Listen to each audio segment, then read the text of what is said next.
Cenk really kicked the hornet's nest this morning, and he made life even worse for himself with this tweet. You can always tell it's really bad when your tweet's been seen 131,000 times. It has 523 comments and replies and only 2.5 thousand likes. It's never good. He says, we have to talk to the other side instead of just calling them Nazis or racists. Far left, you're strawmanning. We're not doing that. Then what's the problem? Far left, you're whitewashing them when you talk to them. How? By not calling them white supremacists.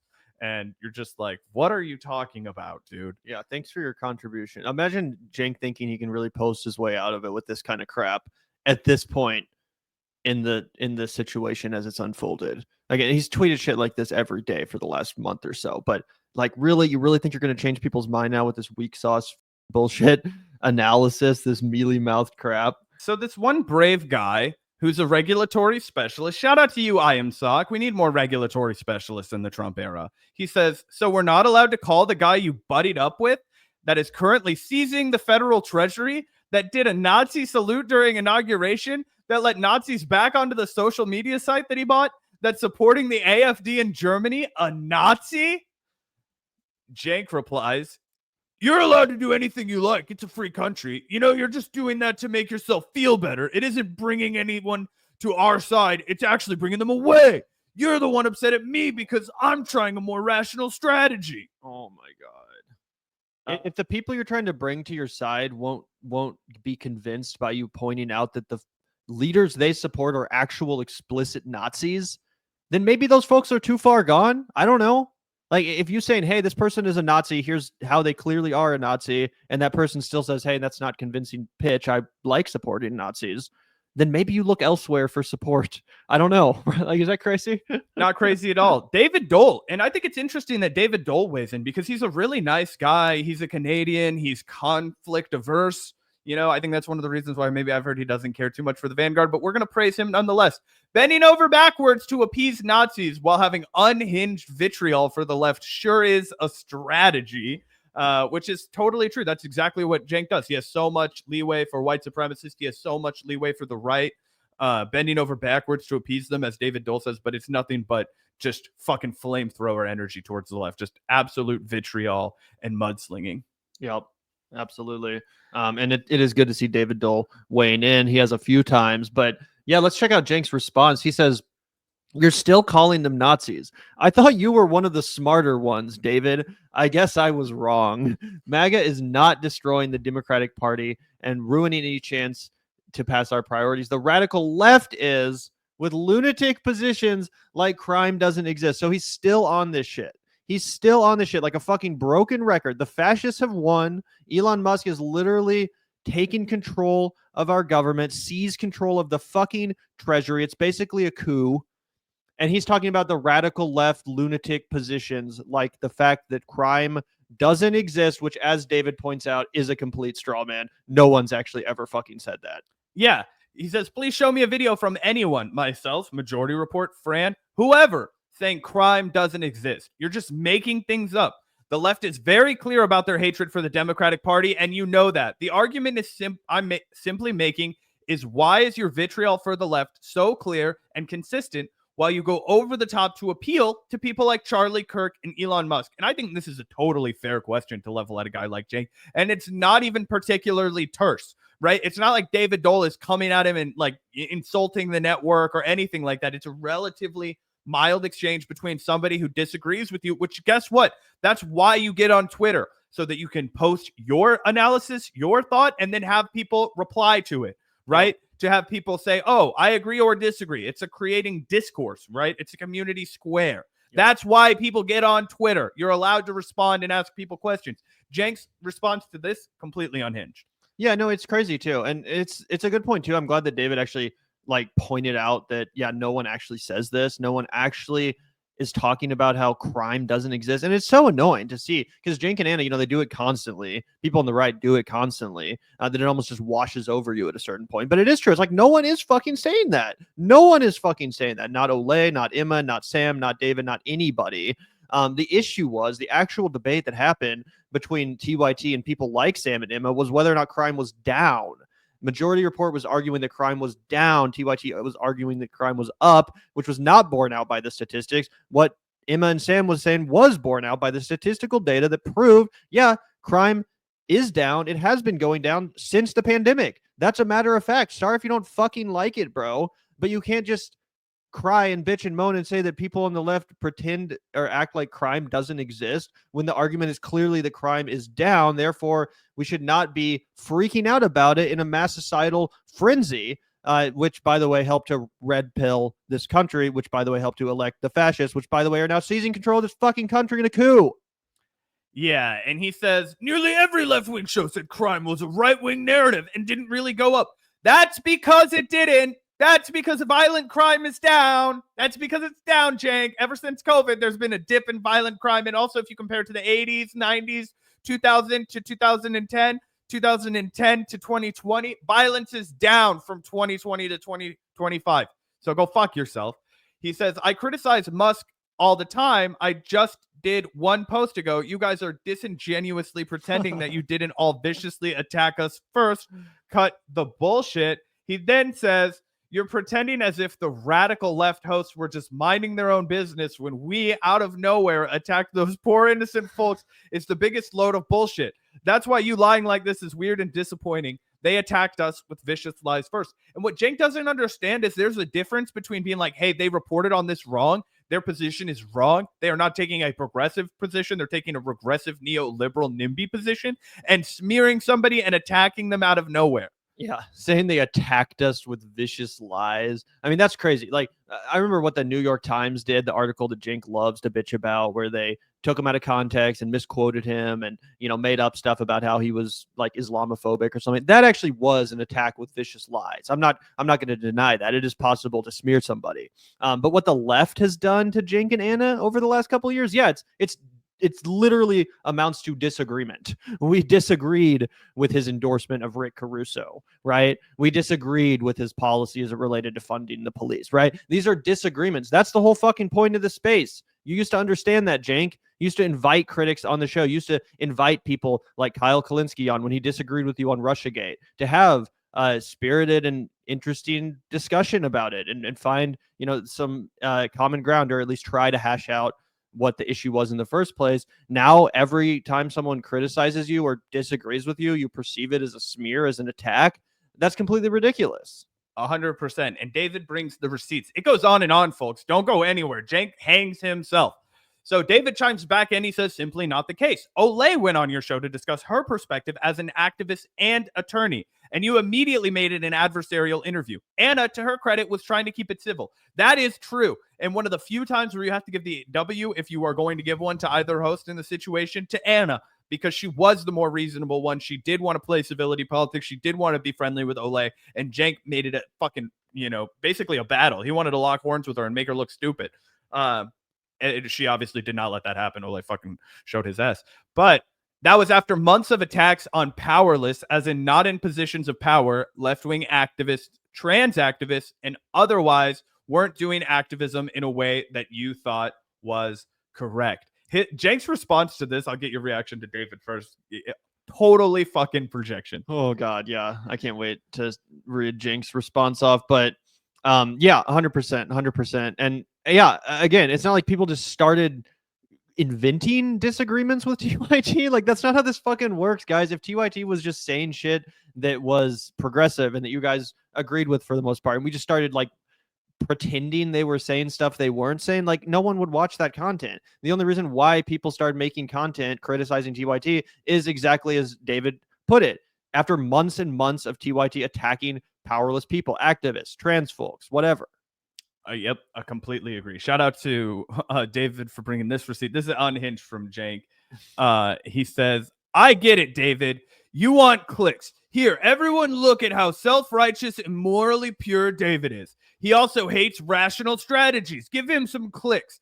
Olay was arguing for abolishing prisons. Is there a dumber position? And this sent me, I had to chime in here. This was where I first came in. I said she was arguing to end cash bail, you lying sack of shit. She is a prison abolitionist, and it's because she's not a hateful coward like you. They were talking about ending cash bail, and Cenk was talking about how it was going to lead to criminals pouring out all over the streets. And they were actually referencing New York City, not Los Angeles. She was talking about how the laws that had been passed in New York at the behest of activists were actually going to be effective. That the only difference between people who were going to be in jail now that wouldn't have otherwise been in jail was the amount of money that they had in their bank accounts. Let me say that again, the amount of money that they have in their bank accounts. Cenk was arguing with Olayemi that it was morally justifiable for rich people to get out of jail while poor people had to stay in jail for the exact same crime. That was what Cenk was arguing. He was saying, no, we have to have cash bail because poor people are less trustworthy than rich people. If you're poor and you commit a crime, you're less trustworthy than a rich person who commits the same crime. That was Cenk's position. Obviously, Ole humiliated him as a result of that, and he's still bitter about it to this day. Yep, 100%. And also, this is so dumb. I get it, David. You also want clicks. Here, everyone, look at how self-righteous and morally pure David is. So he's basically arguing that David is doing this because he cares about clicks, even though it's on Twitter and not on his YouTube channel. It's not like David is making YouTube videos about this. Let's take a look at what David is making YouTube videos about. I actually have to say I'm very impressed by his ability to draw as many views as he does by talking almost exclusively about straight up substance. This guy like deals with drama almost less than any of the other channels in the space, even less than like Secular Talk, which is a pretty substantive channel. This is like Ontario to rip up $100 million contract with Elon Musk. Hockey fans boo Trump and Canada hits back. Canada could hit Tesla as Trump locks in tariffs. Like I was actually watching David's videos this morning to better understand the tariff situation and how that's going to affect the Canada-US relationship with trade, yada, yada, yada.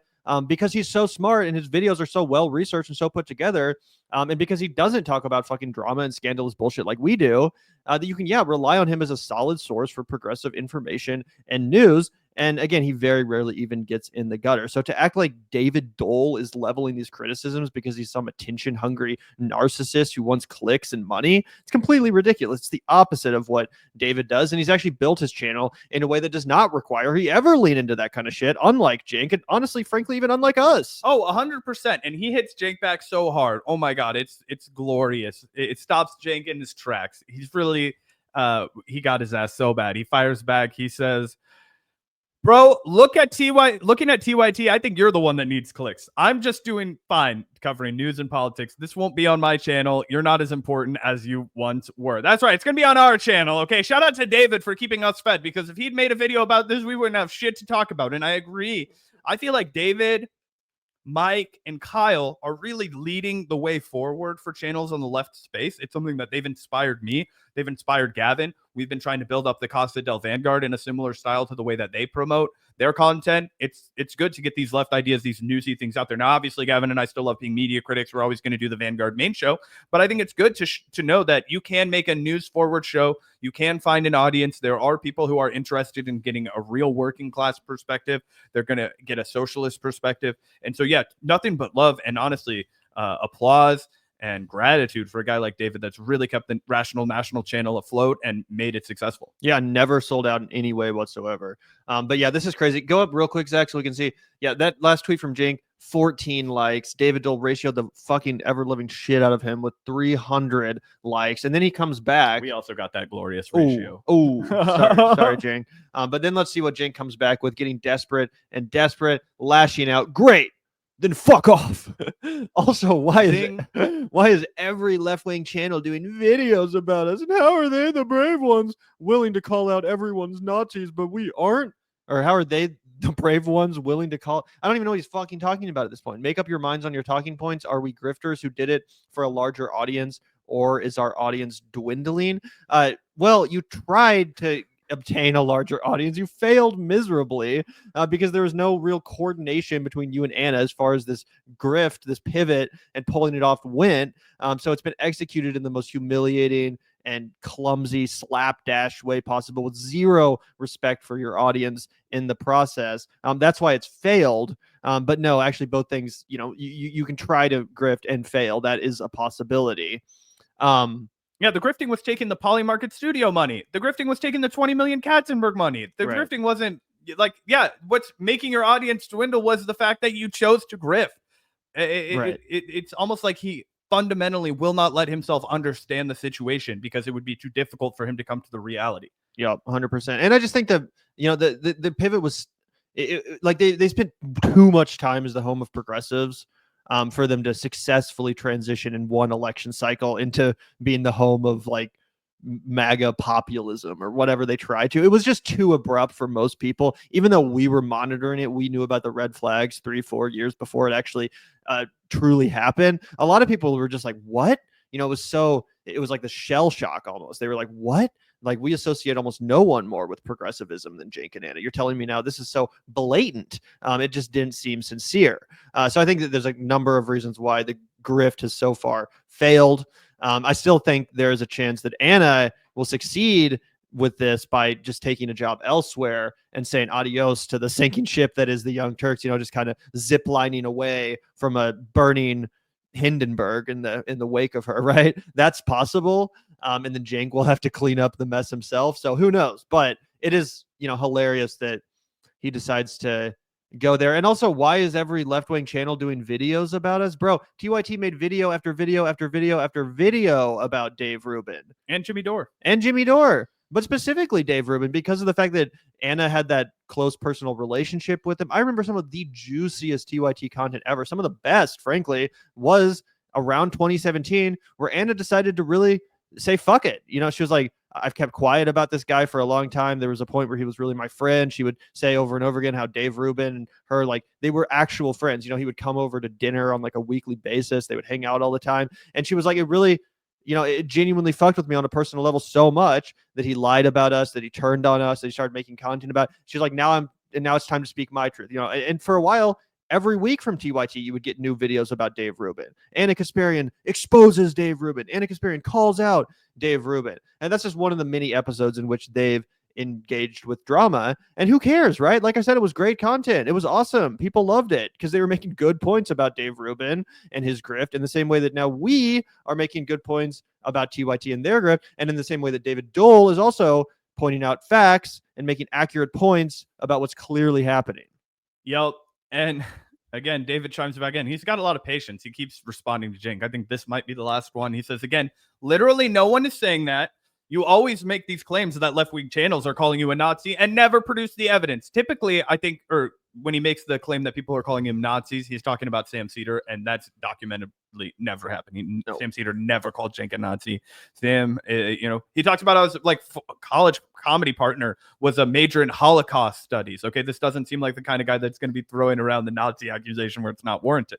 I don't think you are grifting. I think you've made a horrible mistake thinking you can appeal to cult members when there's a mass exodus of liberals from MSNBC that you could be attempting to move left. And those are the people that Kyle, David, Mike, those are the people that, they're reaching. Those are the people that we're trying to really reach now. You know what I mean? Gavin and I, we know we've reached you guys. We have about 4,000 people that are watching live right now. You guys are our hardcore. You guys are our team.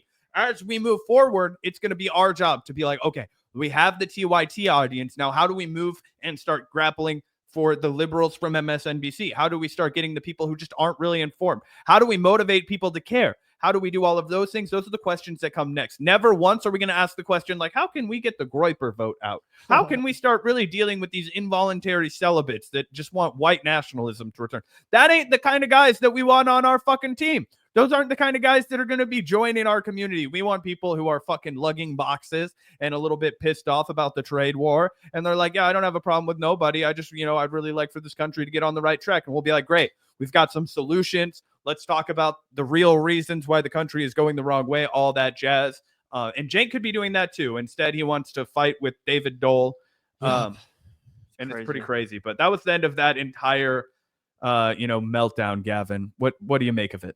I guess what I make of it is, kind of what I said earlier. This is genuine lashing out. Cenk and Anna are actually pissed off. They're actually coming to terms with the fact that their relevance has totally slipped away, and it's their fault, right? And this could have been an interesting discussion between Cenk and David on air, or Cenk, Anna, and David on air. I know Anna completely refuses to talk to her critics at this point, but I mean, envision it. That would be a much better piece of content than whatever the fuck they're going to program tonight on the show. I promise you, whatever bullshit news show they have planned, whatever bitching and moaning they have planned for you guys tonight at 5 p.m. to 7 p.m. Central. It would be far better content if they just invited on a dude like David Doel and had a discussion about this, debated him a little bit. It would be a fun strategic chat. But no, they have to handle it this way. They have to handle it by lashing out on Twitter, by telling a guy like David Doel, a totally nice, man like David Doel, to fuck off, by getting all extra, lashing out performatively, virtue signaling and pearl clutching. It's really just not a good look. And like I said, I don't think that it's anything other than 100% genuine. I really do think they're at this stage in their career where they've realized that it might all be crashing down around them, and there might be nothing they can do to recover their integrity and to recover their reputation with the once loyal base that made them so popular in the first place. Yeah, I think that the cookie has finally crumbled. You know what I mean? After what? I mean, guys, we just went through an hour of line by line Twitter meltdowns. There wasn't even videos to watch. That was just stuff that they put out into the world because they can't contain it when they're live on air. It's not enough for them to lash out at all of their critics during the 3.5 hours where they're live on air, where they can talk as much as they want to. No, they then have to wake up first thing in the morning or until the wee hours of the night, stay up and lampoon and blast people who are legitimately critical of them. Meanwhile, they won't even get in the gutter with the people who want to fucking mud wrestle with them. Cenk has not one time fucking responded to any of our very valid criticisms. And I think if he had 2.5, 3 years ago, watched one of our videos and been like, yo, dude, this network is slipping away from you. You better fucking change course if you want people to hang around. He would have been in a way better position than he is now, because people like to pretend that we are just gloating and eating popcorn as, the TYT unravels. And for the most part at this point, we are. But for the first 2.5 years of this show, we wanted them to right the fucking ship. We wanted them to land the plane. We wanted them to figure it the fuck out, because it's important that we have progressive media, right? If I disagree with Hassan, I'm not going to come out here and try and shred his ass, because I think he's a good person. I don't think he's taking corporate money. I know he's not. And I think he says what he believes, even if on the fringes I disagree with his POV on something, right? I'm not going to go after the majority report. I'm not going to go after, these good intentioned individuals because I disagree with them on the fringe. I'll have them on the show and maybe we'll talk about it sometimes. Or I'll point out hey, this is my difference in POV. The reason we're so vitriolic, the reason we're so harsh on TYT, one, they refuse to take any criticism, no matter how it's presented to them, from anybody, no matter how close and respected they've formerly been by TYT, and also their willingness to just take corporate cash while then doing an about face and selling all of their progressive principles down the river, and caping for people like Rick Caruso, and simping for Elon Musk and white supremacists, and saying that, oh, he only did the Nazi salute as a joke, so it's no big deal. That is not what people want from a progressive network. Yeah. I mean, there's a lot of issues at TYT. They're gonna definitely have to figure them out if they want to continue as a business or a network at all. I don't think that there's much they can do at this point. But yeah, there's no actual thrust behind the Young Turks anymore. It doesn't seem like there's a TYT family. It doesn't seem like there's a TYT mission that they're on. It doesn't even seem like there's a coherent ideology behind any of this. And I think it really has got to the point where, it's just completely fallen apart. It's completely fallen apart.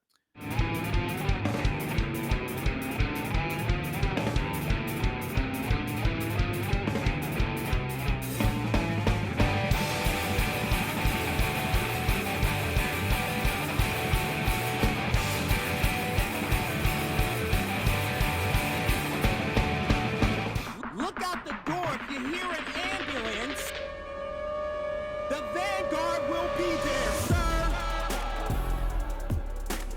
The Vanguard will be there,